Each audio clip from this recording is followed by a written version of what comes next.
sujet de la construction au Cameroun. Quelles sont les différentes difficultés que l'on peut rencontrer dans le secteur? Le moindre euro qu'il envoie au Cameroun lui est précieux. Exactement. Alors quand tu lui dis qu'un poteau est tombé, il a l'impression que l'AVC n'est pas loin. Il faut véritablement qu'on parvienne vraiment ôter toutes les inquiétudes des Camerounais qui se trouvent à la diaspora. L'architecte doit pouvoir proposer quelque chose qui ressemble véritablement à son maître d'ouvrage. Mais quelquefois, pour les réaliser, on va avoir véritablement un déficit en termes de qualité.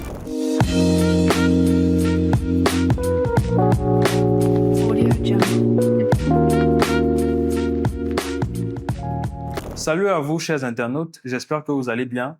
Dans cette émission, nous parlons de la construction, particulièrement de la construction, l'investissement dans le domaine de la construction depuis la diaspora. Et pour ce faire, nous sommes avec le promoteur d'une entreprise qui apporte une véritable solution, le promoteur de l'entreprise Kemwork, que j'ai ici avec moi. Bonsoir. Bonsoir, monsieur Voilà. Cédric. Je vais vous prier de vous présenter. Alors, moi, c'est Arthur Mbomo. Je suis fondateur de Kemwork. Et donc, je suis moi-même issu de la diaspora, particulièrement la diaspora camerounaise en Belgique. D'accord. Alors, avec M. Bobo, nous allons parler du domaine de la construction depuis la diaspora. C'est quoi les défis? C'est quoi les enjeux? Et comment est-ce qu'un tiers peut apporter une réponse fiable, n'est-ce pas, dans les défis que rencontrent ceux-ci depuis la diaspora? Alors, je voudrais un tout petit peu savoir, parlant de la diaspora et de ses projets au Cameroun dans le domaine de la construction. Pourquoi la diaspora veut particulièrement investir dans la construction? Pourquoi la construction? Mais la construction, parce que c'est déjà c'est un secteur très important dans l'économie d'un pays. Pourquoi investir dans l'immobilier lorsqu'on on est issu de la diaspora? Je vais aller sur trois principaux éléments, n'est-ce pas? Le premier serait déjà identitaire, parce que on est parti d'un pays, on est allé se chercher, comme on a l'habitude de le dire chez nous. Et une fois, n'est-ce pas, on a trouvé ce qu'on en allait chercher. On a ce sentiment de vouloir retourner, c'est-à-dire c'est un sentiment culturel, n'est-ce pas, de retourner dans son pays C'est ça. pour pouvoir s'installer. Le deuxième, ce serait en termes financiers, c'est-à-dire qu'on a de plus en plus de jeunes membres de la diaspora très actifs qui veulent, n'est-ce pas, investir dans l'immobilier, l'immobilier surtout locatif, pour pouvoir faire des placements sur le temps et espérer avoir une sécurité financière sur le long terme, sur le moyen long terme. Et pour terminer, je dirais que on a également une espèce d'ancrage local, le fait d'investir dans l'immobilier, n'est-ce pas, au niveau du Cameroun, c'est une manière de dire, n'est-ce pas, qu'on a réussi. C'est aussi une manière de démontrer à ceux qui sont restés, aux proches et autres, aux parents, que on a eu ce qu'on est allé chercher. Donc, c'est une manière de démontrer qu'on a réussi. Donc, voilà pour moi quelques éléments. Il y en a peut-être certainement d'autres, mais ceux donc j'ai relevés par rapport à cette santé. Toi qui es de la diaspora, est-ce que tu penses que ceux qui sont de la diaspora ont derrière ces investissements une vision de retour au pays, ou bien ils considèrent juste que le Cameroun est une terre propice pour l'investissement immobilier, quitte à rester éternellement à l'étranger? Quel est l'esprit qui anime véritablement leur démarche? Je pense que c'est une très bonne question, mais une question à laquelle on ne peut pas répondre de manière complètement dans l'absolu. Okay. Pourquoi? Parce que ayant quand même discuté avec un bon nombre de Camerounais en divers pays en diaspora, j'ai pu rencontrer différentes manières de penser. À la base, je pensais que tout le monde était comme moi, cherchait forcément à retourner au pays. Mais je me suis rendu compte qu'il y a il y a des Camerounais qui n'ont pas forcément envie de retourner. Et donc, de plus en plus, on a comme ça une catégorie de Camerounais émergents, une catégorie émergente de Camerounais, de jeunes Camerounais, qui n'ont pas nécessairement envie de retourner tout de suite au pays, mais qui pourtant voient au Cameroun, voient en ce pays, n'est-ce pas, j'ai envie de dire, une opportunité d'investir dans l'immobilier parce que on a de plus en plus de demandes. La demande est vraiment croissante. On a une population qui ne cesse de grandir, qui ne cesse de croître et les logements qui sont, n'est-ce pas, en déficit. Donc, je pense quand même que les étrangers, tout comme les Camerounais, tout comme les étrangers le voient, on voit de plus en plus d'étrangers, n'est-ce pas, qui viennent investir dans l'immobilier et les nationaux le voient également. Donc, pour moi, comme pour répondre à la question, c'est pas vraiment un sentiment de retour qui va vraiment driver les jeunes Camerounais à investir. C'est beaucoup plus un sentiment beaucoup plus une question d'investissement. Qu'est-ce que ça nous rapporte? Qu'est-ce que ça va nous rapporter? On est plus dans une logique de sécurisation financière. Donc, voilà. À côté de ça, on a aussi un groupuscule de Camerounais qui, surtout ceux de l'époque, qui ont exercé, qui ont un parcours dans la diaspora, un parcours professionnel, et qui peut-être sont arrivés à un certain âge où ils voient déjà voilà, ils ne peuvent plus continuer à vivre en Occident. Ils ont envie de retourner prévoir leur retraite. Et donc, je pense que ceux-là sont de moins en moins, n'est-ce pas, en tout cas, c'est la population qui devient de moins en moins la plus présente. Donc, aujourd'hui, les jeunes sont plutôt dans tout ce qui est chaud. On veut l'argent, on veut être sécurisé. On parle beaucoup de cash flow maintenant, donc c'est ça. OK. Et là, je te pose une double question. Quels sont ces Camerounais de la diaspora qui viennent investir au Cameroun? Je veux dire quoi? Qu'est-ce qu'ils font? Où est-ce qu'ils prennent les fonds pour leur investissement? Est-ce que c'est comme on le dit souvent, c'est des sans-papiers camerounais ou c'est des entrepreneurs? Quels sont leurs profils? Et surtout, qu'est-ce qu'ils visent en termes de logement au Cameroun? Est-ce que c'est juste mettre des appartements, 3 chambres comme tout le monde le fait? Est-ce qu'ils ont une vision particulière, différente de ceux qui investissent déjà dans l'immobilier au Cameroun? Il faut dire que les catégories d'investisseurs dans l'immobilier, surtout pour les Camerounais de la diaspora, sont assez disparates. On a bien sûr, en termes de profil, on a bien sûr ceux qui sont en Europe ou qui sont dans différents pays occidentaux et qui n'ont pas de papier. Et ces gens-là, ils vont, contrairement à l'idée reçue, ils peuvent vraiment avoir beaucoup de liquidités. Tout simplement parce qu'ils ne sont pas ancrés dans les pays dans lesquels ils sont. En termes de bancarisation, etc., ils n'ont pas cette possibilité. Donc, ils vont vraiment avoir des boulots qui vont leur générer beaucoup de cash. Et ce cash-là, ben, ils vont justement l'injecter dans l'économie camerounaise pour notamment assurer leur sécurité financière dans leur pays d'origine. Donc, c'est des profils qu'il ne faut pas négliger. Par contre, c'est pas les plus grands profils, c'est-à-dire les profils les plus nombreux, ce sont ceux qui travaillent, sont des cadres d'entreprise, sont ceux qui ont une certaine stabilité financière dans les pays dans lesquels ils sont.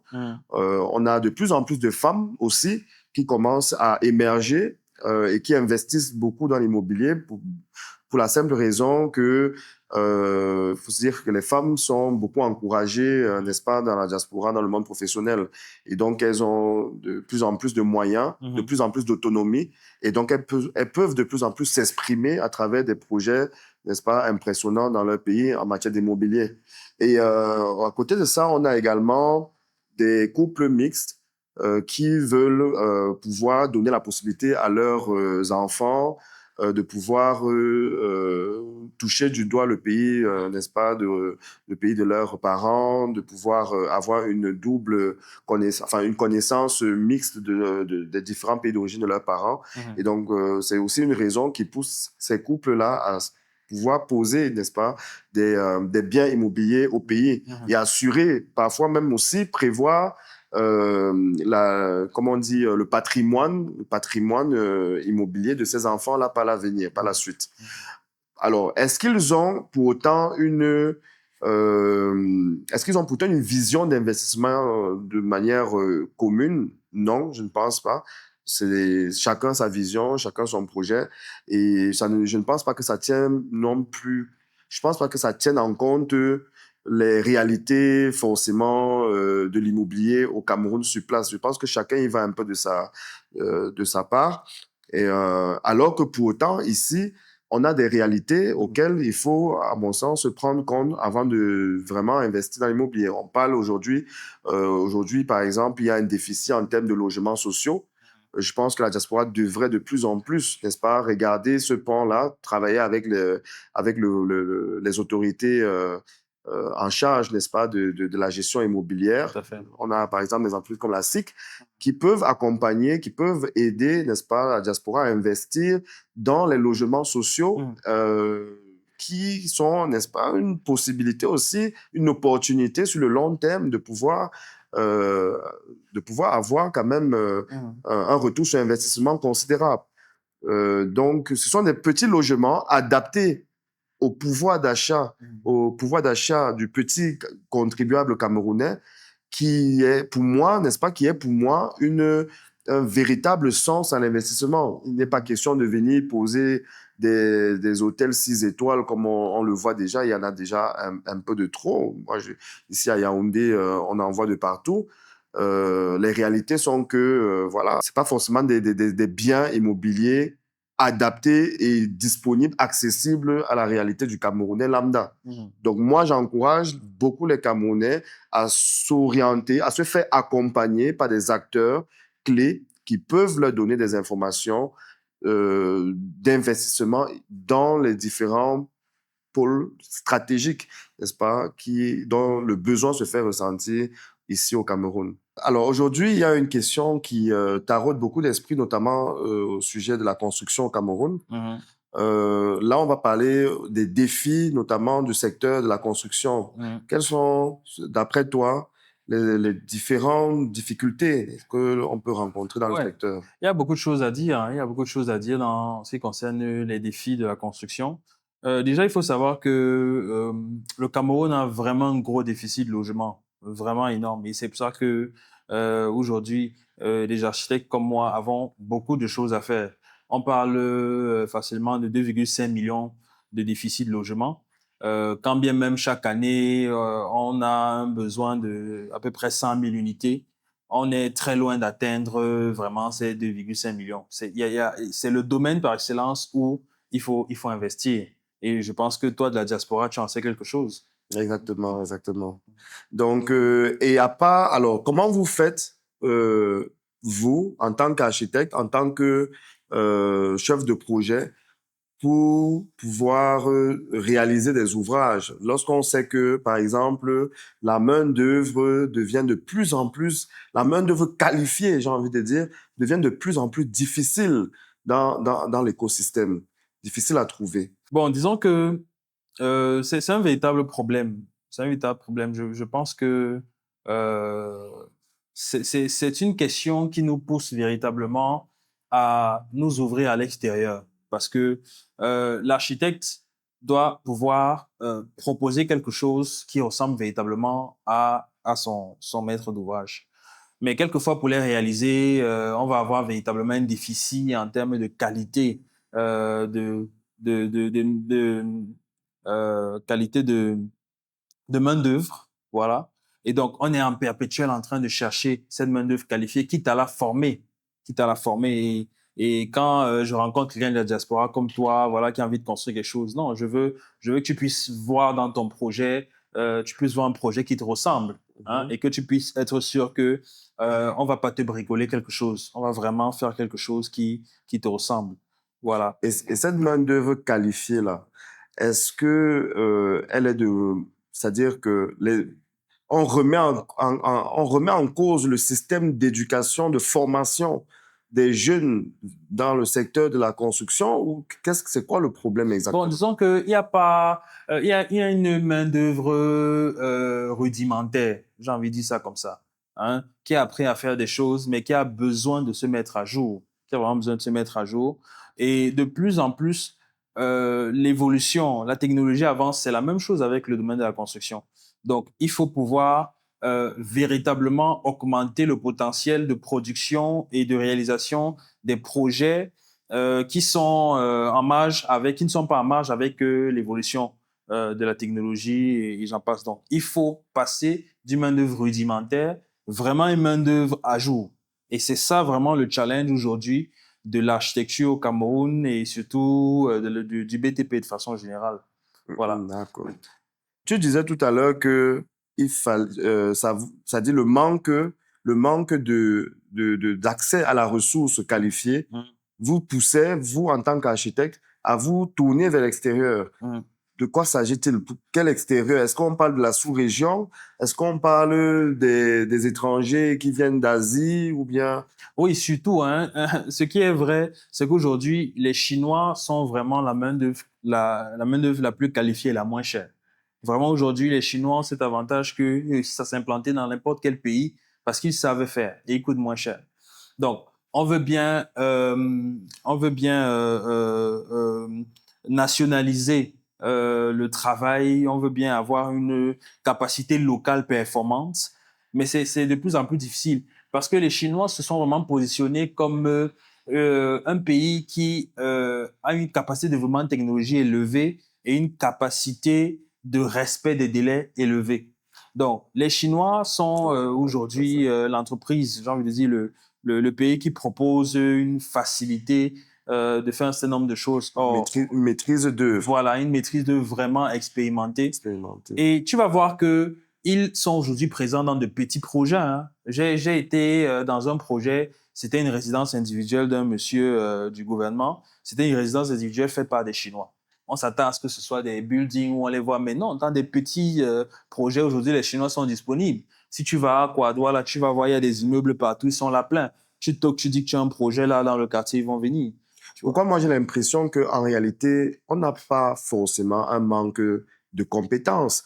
On a des jeunes Camerounais que moi, personnellement, j'ai eu à rencontrer, qui ont des compétences, qui ont du savoir-faire, mais qui ne réussissent pas à avoir accès, n'est-ce pas, qui ont un manque d'accessibilité aux projets structurants, aux projets d'envergure, voire même à de simples projets venant de la diaspora, parce qu'il y a un manque de confiance, il y a une fracture, n'est-ce pas, entre les clients, les porteurs de projets et ces artisans-là, qui ont, à mon sens, qui ont quand même de la compétence. Mais qu'est-ce qui pose véritablement? Est-ce que c'est vraiment la compétence ou bien c'est autre chose? Alors, il y a deux éléments, oui. Comme tu le dis très bien, hein, il y a l'accès aux projets d'envergure et aussi il y a même, j'ai envie de dire, l'éducation du maître d'ouvrage, l'éducation des particuliers. Parce que disons que aujourd'hui, certaines personnes sont restées rustiques dans ce qu'ils veulent voir être réalisé.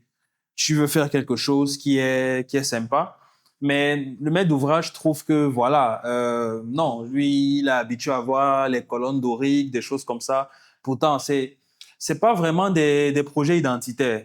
Hein? Quand je parle d'identitaire, c'est que quand on était au village, on avait nos cases en terre battue et tout. C'était identitaire. C'est pas pour dire qu'on doit faire la terre battue. Mais comment est-ce qu'on réinterprète ça? Comment est-ce qu'on amène ces réalités ancestrales dans notre façon de vivre à nous?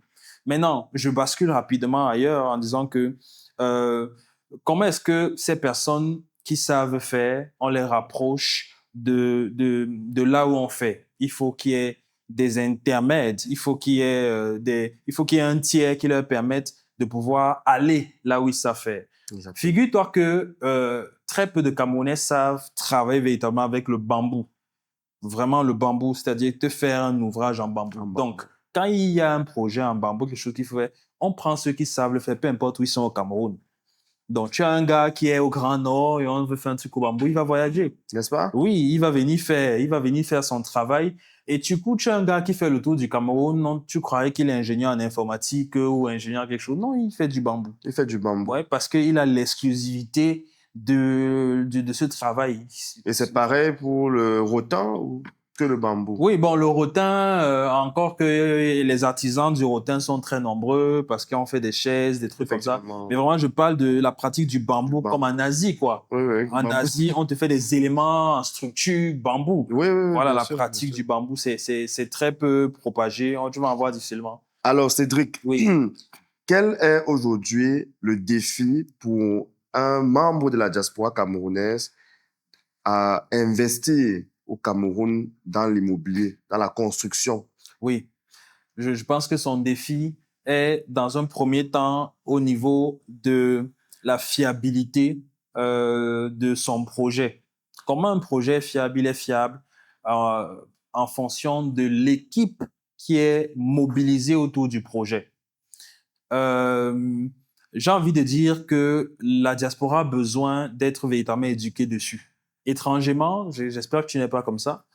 Les gens de la diaspora voient comment c'est fait dans la diaspora, mais ne veulent pas faire la même chose dans leur pays. Ils Tout à fait. veulent, dans leur pays, toujours jongler. Toujours jongler. On veut donner le travail à un oncle qui, lui, est commerçant. Et le commerçant ne peut pas savoir véritablement c'est quoi tous les rouages qu'il y a autour de la construction. Il faut pouvoir confier son projet. C'est un investissement très sérieux qui va nous permettre d'assurer notre retraite peut-être. Donc, il faut vraiment déjà que l'équipe du projet soit bien montée. Il faut pouvoir se fier à cette équipe du projet. Alors, c'est le principal enjeu, c'est la fiabilité du projet. Tout à fait. Là, tu parles en tant que... Là, tu parles avec les réalités que tu vis toi-même. Je parle avec les réalités que je vis moi-même, d'être tout le temps appelé plus en sapeur-pompier qu'en concepteur. Moi, je suis architecte, donc l'architecte est au centre du projet. Il est au début du projet, il est au milieu, il est à la fin. Mais tu es souvent appelé, on a passé ton contact à quelqu'un là et tout. Il a dit, ouais, je suis le cousin de ta tante et tout, j'ai lancé un projet quelque part, c'est abandonné. Et tu vois qu'on lui a fait du n'importe quoi. Et on t'appelle un sapeur-pompier pour arranger quelque chose qu'on aurait pu éviter. C'est la fiabilité du projet. Et quand on a véritablement mis sur pied cette équipe-là, on est confiant qu'OK, on va aller du début jusqu'à la fin avec des gens qui vont nous garantir notre investissement. Alors, mais comment choisir cette équipe et comment piloter cette équipe lorsqu'on est à 6000 km du Cameroun? Alors, nous, les architectes, effectivement, on n'a pas forcément à notre botte ou alors dans notre sac tout ce personnel. C'est pour ça qu'on a vraiment besoin d'un tiers qui nous met en contact avec ces personnels, ces experts de la construction qui sont fiables, qui sont professionnels. Alors, moi, j'ai déjà été au contrôle de la construction de beaucoup de choses, avec beaucoup de chèques et aussi certains succès. Alors là où j'ai eu des échecs, le constat, c'était quoi? C'est que je te prends un exemple. On m'appelle, un monsieur de la diaspora m'appelle, il me dit, il veut rénover la maison de sa tante à Ebolova. Mais il me dit, amène tout le monde de Yaoundé, ne prends aucun technicien d'Ebolova. Mais c'est compliqué parce que si tu amènes des techniciens depuis Yaoundé, tu ne peux pas les payer comme quand tu travailles à Yaoundé. Bien sûr. Voilà. Bien en fait, sûr. toi, dans ton chiffre, tu vas devoir relever un tout petit peu la main-d'œuvre parce qu'il faut tenir compte. C'est un peu comme on paie un expatrié. Effectivement. Alors, il y a des choses qu'il faut forcément faire sur place. Tu vas faire les menuiseries à lui sur place parce que entre là où il y a le projet et juste en face, là, tu vois un atelier de menuiserie à lui. Il faut que tu te fies à des gens qui sont là-bas. Qui sont les locaux. Voilà, les locaux. Mais tu vas espérer qu'il va faire du bon travail. Mais tu peux être facilement déçu. Donc, vraiment, on a besoin de cette plateforme qui nous permet de nous garantir que peu importe là où on va, voici les experts fiables qui peuvent nous accompagner dans le projet. Et nous, à toute personne de la diaspora, on leur garantit que non, ouais, avec ça, vous pouvez véritablement être tranquille. Alors, quelqu'un qui est là-bas, même si il n'est pas de là où il est, il peut piloter en se fiant à ce tiers qui lui garantit qu'OK, voilà, nous, on a tout ce dont vous avez besoin et vous pouvez tout simplement vous contenter de financer le projet et dormir tranquillement. OK, je comprends bien, mais si je comprends bien, aujourd'hui, la relation qu'un porteur de projet en diaspora peut avoir avec, par exemple, un architecte, soit peut-être qu'il connaît bien, soit qu'il lui a été recommandé par quelqu'un d'autre. Est-ce qu'aujourd'hui, on peut dire que cet architecte-là ne joue pas effectivement le rôle de tiers, enfin, ou alors tout simplement ne réussit pas effectivement satisfait ce porteur de projet-là. Puisque l'architecte est supposé réunir l'équipe, la bonne, l'architecte est supposé suivre le travail, n'est-ce pas, de manière conforme, et faire un rendu, un feedback, etc. Est-ce Pourquoi est-ce qu'aujourd'hui, il faudrait absolument, tu parles de tiers de confiance, déjà, c'est quoi un tiers de confiance? Et pourquoi faudrait-il ce tiers de confiance par rapport à ce qu'aujourd'hui on a sur le marché? Alors, on parle de maîtrise d'œuvre. C'est ce que nous, les architectes, particulièrement fait. Mais lorsqu'on a fait les études du projet et que le maître d'ouvrage sait à peu près vers là où il va, on a besoin de faire ce qu'on appelle une recommandation. Hein. En études, on appelle ça dossier de consultation de l'entreprise. Donc, on a besoin de recommander au maître d'ouvrage des gens qui sont à même d'assurer lui-même déjà sa crédibilité. Parce que si moi, je dois faire une mission complète et je dois faire un suivi, si je ne fais pas un suivi, si dans mon suivi, j'ai les maux de tête, vraiment, je peux mourir avant la fin du projet. Donc, c'est une fiabilité pour moi, l'architecte, c'est une fiabilité pour le maître d'ouvrage. Alors, le seul tiers que nous sommes, c'est comme garantir à celui-là qu'OK, l'entreprise que je te recommande, véritablement ne va pas te donner les maux de tête. Voilà, c'est ça, nous, véritablement, notre travail. C'est recommander. Encore, si tu veux, quelquefois, eux-mêmes, ils ont une recommandation. Ils ont quelqu'un qui va faire, et souvent, c'est pas la bonne personne. Parce que c'est l'oncle qui a dit travailler avec celui-ci, sachant qu'il y aura des commissions derrière. Et pourquoi c'est une mauvaise pratique? C'est une mauvaise pratique parce que on n'a pas l'assurance de la qualité du travail de ces personnes. Mais derrière ça, il y a aussi ce que j'appelle la fragilité morale du maître d'ouvrage. OK, si mon oncle m'a recommandé quelqu'un et que ça s'est mal passé, qu'est-ce que je vais faire à mon oncle? Rien du tout. Ça s'est mal passé, j'ai perdu mon argent. Donc, au village, on va vous dire que oui, mais c'est ton frère. Voilà, c'est ton frère, tu ne peux pas faire. Et quand même l'enfermer. Tu ne peux pas l'enfermer, tu es perdant à tous les niveaux. Tu es devenu méchant, l'argent t'a transformé. Exactement. Non, toutes ces paroles qu'on connaît. C'est ça. Alors que, à la base, il y a eu un vrai problème.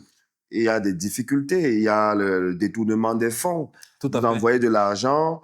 D'ailleurs, je suivais un des podcasts d'une personnalité publique que j'écoute très souvent. Et il racontait l'histoire comme quoi une dame de la diaspora qui finançait ses travaux depuis l'étranger avec un de ses cousins, un truc comme ça. Et chaque fois qu'elle envoyait de l'argent, le gars, lui, il construisait sa maison et il divisait en deux. Une partie construit sa maison et une partie construit la maison de la dame. Et à la fin du projet, le gars s'est retrouvé avec sa maison. Et donc, ce sont des réalités comme ça que beaucoup de gens de la diaspora vivent. Les détournements de fonds, les matériaux. On te fait un devis, tu reçois un type de matériaux spécifique pour ton projet avec des différents tarifs. Et sauf que sur le terrain, la réalité elle est autre.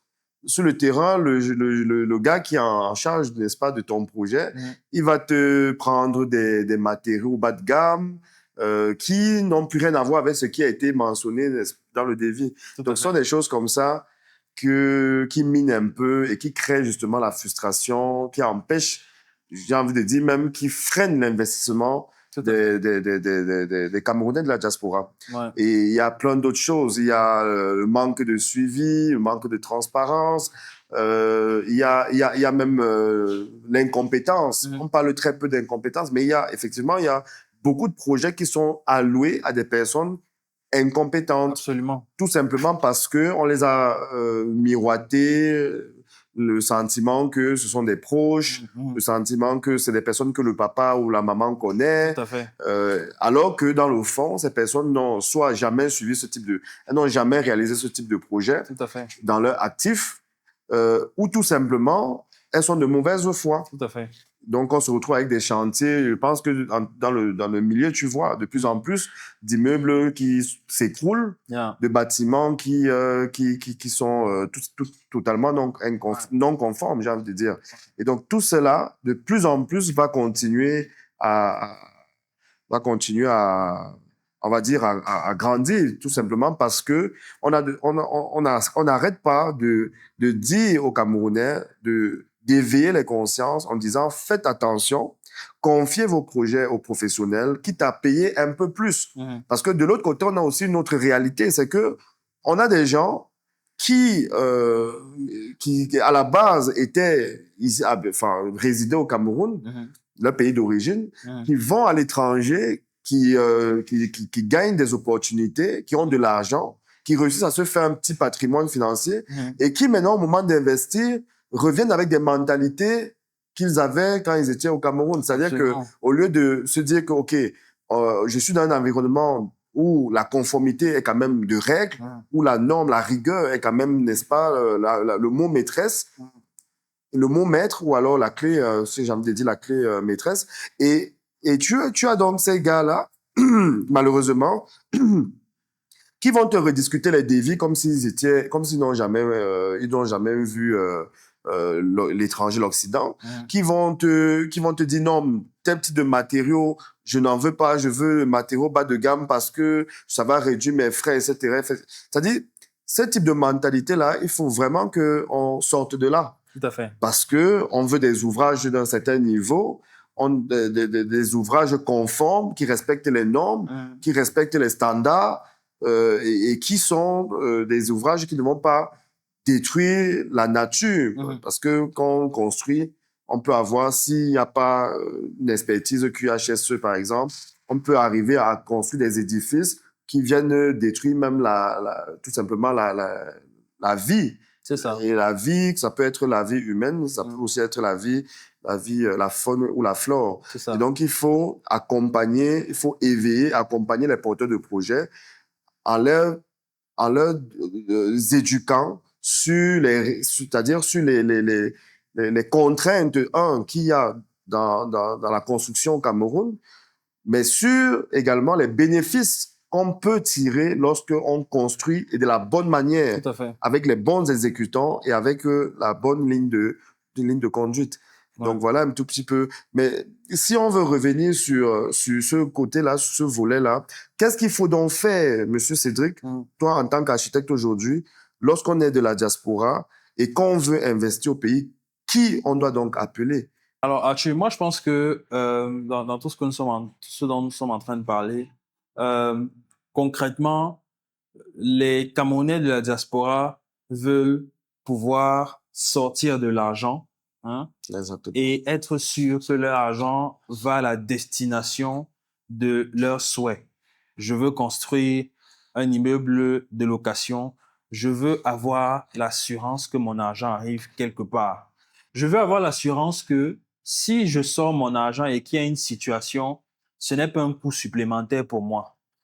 Le Camerounais de la diaspora veut avoir l'assurance qu'il est en train de construire dans les normes. Exactement. Et que ce qu'il est en train de faire et qu'il ne voit pas à distance, vraiment, ce ne sera pas comme ce qu'on voit dans les séries télévisées et tout. Vraiment, ils ont besoin. Parce que dans le fond, je pense que c'est des gens aussi, et c'est ce que tu évoquais tout à l'heure, c'est vraiment des gens aussi qui se battent. C'est-à-dire que c'est des Camerounais qui n'ont pas trouvé l'argent sur le sol. Du coup, quand je te parle des gens avec qui moi j'ai travaillé, c'est des gens qui ne cessent de me rappeler que le moindre euro qu'il envoie au Cameroun lui est précieux. Exactement. Alors, quand tu lui dis qu'un poteau est tombé, il ressent, il a l'impression que l'AVC n'est pas loin. Il a vraiment la panique. Et j'ai envie de dire que il faut véritablement qu'on parvienne à vraiment ôter toutes les inquiétudes des Camerounais qui se trouvent à la diaspora. C'est pour ça que moi, je vais te poser la question. Toi qui es le promoteur de Kemwalk, comment tu penses que Kemwalk peut ôter tous ces doutes, que ce soit en termes de destination financière, que ce soit en termes de sécurisation financière, que ce soit en termes d'assurance de la fiabilité du projet et de la pérennité du projet? D'accord, c'est une très bonne question, Cédric. La première des choses que j'ai envie de dire, c'est que Kemwalk est parti d'abord d'une histoire personnelle. Kemwalk part d'une histoire où, personnellement, j'ai vu les ravages que peuvent faire les mauvaises pratiques de techniciens, voire tout simplement un projet mal conduit de BTP, un projet de BTP mal conduit. Et je l'ai vécu dans mon enfance, déjà à travers le projet de mon papa depuis la diaspora. Et donc, ce sont ces réalités-là qui m'ont, n'est-ce pas, qui m'ont marqué et qui ont tout simplement, j'ai envie de dire, aujourd'hui, qui sont ressortis d'une certaine manière. Cette frustration-là a conduit à ce que je puisse penser le projet Kemwork. Alors, Kemwork, c'est un réseau de confiance. Nous sommes basés, notre leitmotiv, j'ai envie de dire, c'est d'accompagner les gens C'est ça. vers des projets plus sécurisés et plus transparents. OK. À partir de là, il fallait que on puisse déjà, s'établir en tant qu'entreprise. Qui dit entreprise dit avoir, n'est-ce pas, la reconnaissance administrative locale. C'est ça. Puisqu'il s'agit des projets immobiliers au Cameroun, il était question pour nous de pouvoir se faire connaître de manière administrative. La première des choses, nous sommes établis en tant que société à responsabilité limitée. La deuxième des choses, c'est que nous avons des locaux bien structurés. Nous sommes situés à Acacia, l'immeuble à Freeland First Bank. Okay. Donc, vous comprenez que nous n'avons pas rougi, n'est-ce pas, dans notre investissement vis-à-vis du savoir-faire et de ce que nous voulons apporter à la diaspora. À côté d'une très grande banque, en passant. Tout à fait, d'ailleurs, qui est d'ailleurs notre banque, n'est-ce pas, notre institution bancaire, et pourquoi pas notre futur partenaire, n'est-ce pas? Donc, pour continuer dans ce que je disais, la troisième des choses, j'ai parlé, d'être établi en tant qu'entreprise. Kemwork, ce n'est pas un concept, c'est une entreprise, c'est une start-up. Deuxièmement, qu'il y a ses locaux. Troisièmement, qu'il y a une équipe avec une compétence, n'est-ce pas, de pointe dans le domaine du BTP. Nous avons une équipe qui accompagne dans le BTP, dans le QHSE, dans l'ingénierie du génie civil et dans l'architecture et même l'architecture et le design intérieur. Donc, c'est une équipe qui est même multinationale, puisque nous avons aujourd'hui des membres de l'équipe qui sont même à Paris, vous voyez, et à Bruxelles, en Belgique. Donc, tout ce savoir-faire est tout simplement une garantie que nous voulons vraiment apporter quelque chose de solide pour accompagner, pour rassurer ces personnes, ces porteurs de projets de la diaspora, que derrière le suivi que nous apportons, derrière le support que nous apportons, nous avons une véritable ressource, une véritable compétence en interne. Nous ne nous approprions pas nous ne parlons pas de BTP de manière illégitime. Vous voyez un peu. Alors, pour revenir maintenant sur qu'est-ce que Kemwork de manière beaucoup plus précise, Kemwork, c'est le premier réseau aujourd'hui de prestataires BTP au Cameroun. Kemwork enregistre déjà aujourd'hui près de 1500 prestataires, parmi lesquels plus de 300 sont certifiés Kemwork. Certifiés, ça veut dire quoi? Nous avons un processus très rigoureux de certification dans lequel nous allons, déjà, obtenir un certain nombre de données digitales, à travers notre plateforme. Vous vous inscrivez sur la plateforme, vous allez voir dans le processus d'inscription, vous allez voir que on vous demande certaines données comme l'identité, les données carte nationale d'identité et autres, y compris un selfie, donc une biométrie quand même. Vous voyez? La deuxième des choses, c'est que on vous demande, lorsque vous êtes une entreprise, on vous demande un dossier fiscal, un plan de localisation de votre siège ou alors des différents entrepôts dans lesquels vous travaillez. On vous demande également des références, des projets dans lesquels vous avez déjà des projets réalisés. On vous demande des références de clients que nous pouvons contacter pour nous assurer de la bonne réalisation des projets. Tous ces différents éléments, une fois constitués, font en sorte que nous puissions témoigner, parce que, pour terminer, j'ai même oublié de dire ça, nous faisons une descente sur le terrain. Très important. Très important, Monsieur Cédric, pour aller identifier les différents ouvrages réalisés ou en cours de réalisation et voir le niveau de qualité, le niveau de réalisation pour s'assurer que le prestataire, le partenaire, ou alors tout simplement le futur partenaire, va être à niveau ou alors va tout simplement être capable de pouvoir réaliser les projets exigeants de nos clients. D'accord. Donc ça, c'est le processus de certification Kenmore. Nous en avons encore conclu une dizaine ces derniers jours. Moi-même, personnellement, j'ai fait quelques tours à Douala, à l'Ouest, etc. Et ici à Yaoundé, où j'ai pu, n'est-ce pas, certifier personnellement certains chefs d'entreprise. D'accord. Ainsi que leurs équipes. Nous travaillons également avec les architectes, avec les ingénieurs en génie civil, indépendants, etc. Alors, c'est quoi les prestataires vérifiés et contrôlés? Qu'est-ce que Kemwork veut entendre par prestataire vérifié et contrôlé? Alors, on a mis en place un système, un double système de contrôle. Le premier, c'est la vérification. Le deuxième, c'est la certification. On entend par vérifier tous ceux qui, au travers de notre plateforme, pardon, s'inscrivent en remplissant tous les éléments demandés, toutes les données requises. Une fois qu'elles sont complétées, à partir de ce moment, vous apparaissez en tant que prestataire vérifié sur notre plateforme. Parce qu'on estime qu'on a votre biométrie, on a vos éléments d'identité, donc vous êtes vérifié, on sait qui est derrière l'inscription du prestataire. Le deuxième volet, c'est la certification.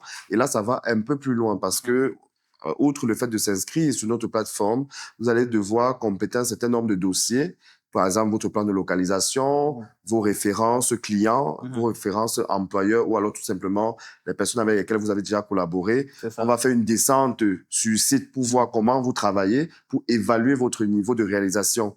Donc, voilà un tout petit peu les éléments réunis pour pouvoir être un prestataire certifié chez Kenmwork. OK. Et toutes les autres assurances que Kenmwork donne, parle-moi un peu de ces assurances-là. Je vois mise en concurrence des vies prestataires, paiement bloqué jusqu'à votre validation, travaux supervisés A à Z, travaux livrés assurés, ça c'est quelque chose. Et accompagnement personnalisé. Alors, je commence par l'accompagnement personnalisé. Pourquoi? Parce que Kenmwork est l'interlocuteur principal. Kenmwork devient l'interlocuteur principal. Si vous avez un projet où vous devez faire intervenir 4 corps métiers différents, c'est compliqué à piloter, à suivre, et ça multiplie les contraintes. Et c'est pas toujours, en termes financiers, c'est pas toujours le plus facile. Lorsque vous vous adressez à Kenmwork, on vous fait un accompagnement personnalisé, on vous oriente, on vous conseille déjà même sur la nature de vos projets, de votre projet, sur les différentes contraintes de votre projet. C'est ça. Et puis même, on vous accompagne avec les prestataires. Lorsque le projet est valide, nous estimons que le cadrage est bien, nous avons les éléments qu'il faut, on va vous sélectionner les prestataires que nous avons dans notre base de données qui sont à même de réaliser votre projet. Une fois que nous avons sélectionné les prestataires, qu'est-ce qu'ils vont faire? Ils vont faire un devis. Et c'est là où on parle de mise en concurrence. Pourquoi? Parce qu'on estime que le client doit toujours avoir le choix. C'est ça. Il doit toujours avoir un choix. On n'est pas dans on n'est pas dans une église où, voilà, une parole fait foi et c'est terminé. Non. On doit toujours donner la possibilité au client de pouvoir choisir entre différents prestataires. Et cette mise en concurrence est très importante pour plusieurs raisons, parce que elle permet aux prestataires de se challenger déjà en termes de tarifs, en termes de budget, en même temps en termes de qualité. C'est ça. Donc, c'est très important de toujours mettre une forme de concurrence entre les prestataires. Et puis ensuite, une fois que le client va choisir, n'est-ce pas, le prestataire, ou du moins qu'on l'aura orienté d'une certaine manière vers le prestataire qui correspond le mieux, non seulement à son budget, mais également à la réalité de son projet, il va tout simplement payer chez Kenmwork. Il va payer Kenmwork, il va donner les frais qui sont liés soit à la totalité du projet, si c'est un projet, un petit projet, mais si c'est un projet d'envergure ou un projet d'une certaine dimension, on va tout simplement échelonner les paiements. Mais la réalité est que le paiement par escroc, ce qu'on appelle le paiement sécurisé, c'est que le client paye toujours en avance. Kenmwork va créer un compte client chez lui, va stocker le paiement et va payer le prestataire une fois l'échelon de réalisation terminé. Une fois que l'échelon est terminé, que c'est validé par Kenmwork et le client, à partir de ce moment, nous pourrons alors payer le prestataire. Et donc, il faut dire que tous les prestataires qui ont signé le partenariat avec Kenmwork, qui travaillent avec Kenmwork, qui sont certifiés, ont accepté de travailler sous ces conditions-là. Les seules possibilités que cela change peuvent se faire, mais avec des avenants de contrat OK. qu'on pourra voir dans des situations assez particulières. Pour terminer, on a également le suivi chantier. Chaque fois qu'un client a un projet, nous mettons en place un chef de projet chez le client. Ce chef de projet aura pour rôle d'être la courroie de transmission d'informations entre la réalisation, l'exécution et le client. C'est ça. Il va être disponible, j'ai envie de dire, pour ne pas être trop avant-gardiste, 7 jours sur 7, 24 sur 24. Donc, une manière de dire qu'il est vraiment dédié, n'est-ce pas, au client, au suivi. Il va faire un reporting, étape par étape, échelon par échelon, corps de métier par corps de métier. Il va vraiment faire des documents structurés pour établir la transparence et le suivi de manière régulière. Vous voyez un peu. Ensuite, on a ce que j'appelle les travaux livrés assurés. C'est ça.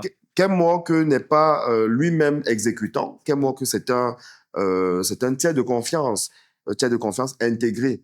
Et notre principale raison d'être, c'est que le projet soit réalisé de la meilleure des manières et dans les temps impartis. Vous voyez un peu? C'est-à-dire que c'est ça qui fait notre existence. À partir du moment où nous sommes défaillants vis-à-vis de ces éléments que je viens de citer, alors il y a un problème. Et donc, pour justement apporter ce sentiment de sécurité vis-à-vis de nos clients, nous avons donc établi un partenariat avec notre partenaire Assurance BeLife qui nous, n'est-ce pas, protège en cas de défaillance technique parce qu'il y a effectivement, on ne souhaite pas, ça n'est jamais arrivé, on ne souhaite pas que ça arrive. Nous mettons tout donc en place pour que ça n'arrive pas, mais au cas où, n'est-ce pas, on ne serait sur un projet défaillant, on a des mécanismes d'indemnisation que nous adressons aux clients. C'est une information qui est de nature à vraiment rassurer. Hein? Oui, tout à fait, parce que c'est vraiment l'une des craintes de toutes les personnes avec lesquelles j'ai échangé. C'est d'ailleurs la première fois avec mon expérience qu'on entend une chose pareille. Oui. On tombe sur une plateforme comme ça qui garantit une assurance en cas de non-satisfaction. Oui, effectivement, monsieur Cédric, c'est quelque chose qui est vraiment innovant et qui est une opportunité pour les porteurs de projets de vraiment profiter de cette plateforme que nous avons mis en place, de tous ces éléments que nous avons réunis pour leur apporter vraiment cette sécurité dont ils ont besoin lorsqu'ils veulent investir dans l'immobilier au Cameroun. C'est une plateforme, comme tu viens de le dire, qui n'existait pas encore et que nous avons défini, nous avons créé et dont nous avons mis les partenaires autour pour accompagner vraiment ces différents projets-là. Notre but étant que les projets se font de mieux en mieux dans un cadre sain, dans une relation saine entre les parties et que on ait un Cameroun construit sur de nouvelles bases avec des acteurs d'une nouvelle mentalité, tout simplement. Donc, voilà un tout petit peu ce que Kenwork vient résoudre comme problématique. Alors, c'est très bien, parce que dans ce que tu dis, je pense que si je me place sous le prisme de quelqu'un de diaspora, je comprends bien que Kenwork, c'est pas l'entreprise qui réalise, c'est vraiment la plateforme qui est intermédiaire, n'est-ce pas, entre celui qui veut faire son projet Tout à fait. et tout ce qui est fait, tout le mécanisme qui est mis sur pied pour pouvoir amener son projet à sa finalité et véritablement lui permettre de bénéficier de son investissement, quoi. Exactement. J'ai failli te poser une question tout à l'heure, comme tout Camerounais, est-ce que passer par Kenwork, c'est pas un peu plus cher que de passer par est-ce que tu connais quelqu'un et tout? Mais je pense que tu as un peu répondu quand tu disais que dans le fond, c'est les devis des prestataires que vous utilisez, vous les recueillez et vous les mettez en concurrence. Vous les mettez en concurrence, vous donnez l'opportunité vraiment à toute personne de rester dans une tarification, j'ai envie de dire une tarification objective, quoi. Exactement. Voilà. Donc, la première des choses qu'il faut savoir, c'est que Kenwork ne produit pas de devis de lui-même. Kenwork va identifier des prestataires et va collecter des devis. C'est-à-dire que ce sont les prestataires qui vont faire les devis. C'est ça.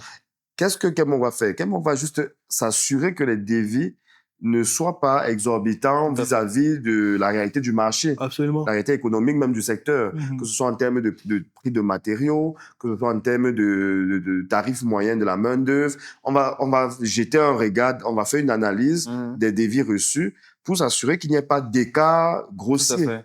Ça, c'est déjà le premier rôle de Kenmore. Ensuite, il faut savoir que le fait de mettre en concurrence crée déjà en lui-même, n'est-ce pas, une situation De régulation de individuelle, régulation, ouais, voilà, des prestataires. individuelle. Parce que les prestataires savent que s'ils ne font pas des bonnes offres, Voilà. ben, l'autre C'est va pas forcément acté, faire tout à une fait. meilleure On est dans offre. le mieux-disant. Exactement. Et la deuxième des choses, c'est que nous avons toujours pour faciliter et diminuer le panier, n'est-ce pas, ou bien le budget du client, nous avons mis en œuvre des partenariats avec des fournisseurs qui, n'est-ce pas, nous accordent des tarifs avantageux, Tout à fait. toujours pour que nous puissions encourager, C'est fantastique. accompagner des projets clients avec des tarifs beaucoup plus adaptés. D'accord. Et pour terminer, j'ai envie de dire ceci. Vaudrait mieux, nous ne travaillons pas gratuitement, nous ne sommes pas une association non plus. Il Absolument. ne faudrait pas que j'ai la prétention de dire que nous travaillons gratuitement. Nous sommes une entreprise avec une équipe qualifiée en interne, avec des charges. Et c'est normal que le travail de suivi que nous faisons et de Absolument. garantie que nous accordons, que nous donnons vis-à-vis des projets que nous avons, soit tout simplement rémunéré d'une certaine manière. Bien sûr. Donc, nous allons adresser un quota, un pourcentage sur les différents devis Absolument. qui vont être sélectionnés par le prestataire, mais ce pourcentage reste très, très accessible Absolument. pour tout Camerounais, j'ai envie de dire, qui a envie de pouvoir investir dans son projet. Nous avons fait exprès de ne pas surchargé parce que on connaît la réalité économique qui mine notre société et notre but n'est pas de nous enrichir sur les projets des clients. Notre but, c'est de pouvoir avoir le minimum possible pour garantir notre produit, pour garantir notre accompagnement et pour pouvoir maintenir notre équipe en place. Vous voyez un peu, sans toutefois surcharger ou bien alors apporter une forme de pression financière au niveau du client. Donc, ce pourcentage qui est aujourd'hui de 3% lorsqu'on parle des projets à plusieurs millions et qui est de 5 à 7% lorsqu'on parle des projets des centaines de mille, vous voyez que 5% si je prends ou 3% de 1 million, c'est combien? C'est l'équivalent de, genre, de 3 000 ou 300 000. 3% de 1 million, c'est rien du tout. OK. Vous avez, vous avez un projet du million, à hauteur du million, que Kenmore va sécuriser en mettant en place un suivi, un reporting, un chef de projet, une garantie, une assurance. Vous voyez que le ratio, C'est ça. il vaut mieux payer ces 3% que de se faire arnaquer par des personnes illégitimes ou des personnes recommandées de manière tout simplement illégitime. Donc, voilà. Alors, tu m'as juste envie de te dire merci d'avoir pensé à Kenmore, hein, parce que honnêtement, je pense que en tant que promoteur, tu apportes quelque chose qui répond vraiment à un besoin tangible.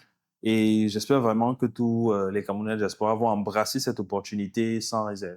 Je vous en prie, mais enfin, je t'en prie. Mais aussi, il y a vous, en tant qu'architecte, Kenmore est une solution pour vous? Oui, c'est une solution, comme je le disais tantôt. C'est une solution parce que je l'ai dit en entame, on a besoin véritablement de savoir avec qui on travaille et qui on recommande. Hein.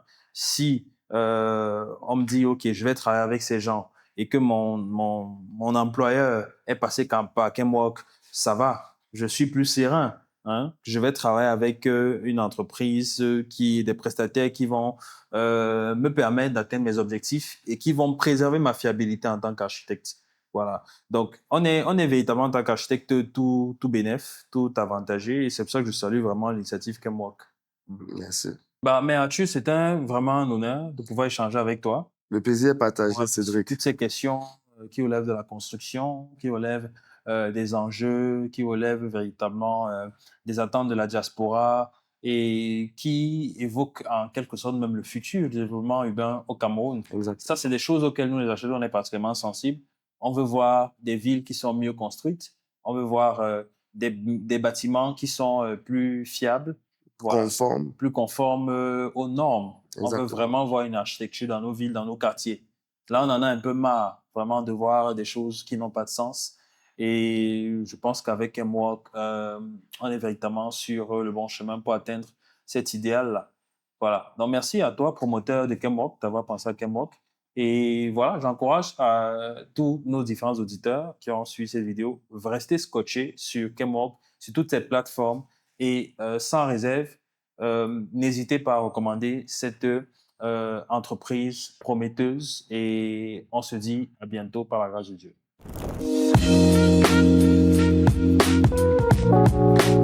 Audio Jungle.